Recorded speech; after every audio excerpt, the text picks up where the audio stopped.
আসসালামু আলাইকুম। জামাতিদের চরিত্র, তাদের মুনাফিকতা বাংলাদেশের মানুষ বুঝতেছে। তারা এতই মুনাফিক, তাদের চরিত্র এতটাই জঘন্য, তারা তাদের বাইরে আর কোনো কিছু চিন্তা করতে পারে না। তাদের হাতে আছে শক্তিশালী বট বাহিনী।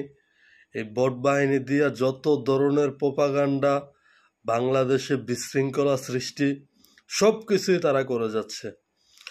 এনসিপি বিএনপিকে নিয়ে গত 1 বছর এমন কোনো সমালোচনা নাই যে তারা করে নাই।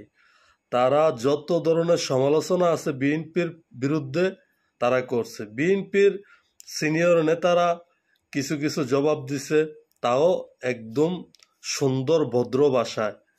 তারপর বিএনপির দুদু সাহেব যখন একটা বাজে কথা বলছে যে তাদেরকে প্রস্রাব করে ভাসিয়ে দেব, এই সেই বলছে, তাকে কিন্তু দল থেকে সতর্ক করে দেওয়া হয়েছে বা বহিষ্কার করছিল সীমিত সময়ের জন্য। এখন এনসিপি যখন জামাতের মুনাফিকতা ও তাদের ভিতরের যে বিশ্রী ধারণা বা বিশ্রী চিন্তা ভাবনাগুলা জামাত এনসিপির লোক বুঝতে পারছে, এনসিপির নেতারা যখন তাদেরকে নিয়ে সমালোচনা করতেছে, এখন তাদের বট বাহিনী তারা এক বিন্দু সহ্য করতে পারতেছে না। অথচ এনসিপি বিএনপিকে নিয়ে সমালোচনা করার কারণে বিএনপির ইমেজ কিছুটা ক্ষুণ্ণ হয়েছিল, আর সেই কিছুটা ক্ষুণ্ণ হওয়ার ফলে জামাত লাভবান হয়েছে। এখন তাদের মুনাফিকতা যখন এনসিপি চোখে আঙ্গুল দিয়ে দেখিয়ে দিচ্ছে, তখন আর তাদের ভাল লাগতেছে না। তারা এনসিপির প্রত্যেকটা নেতাকর্মীকে তাদের বট বাহিনী দিয়ে আক্রান্ত করতেছে, বাজে ধরনের কথা বলতেছে।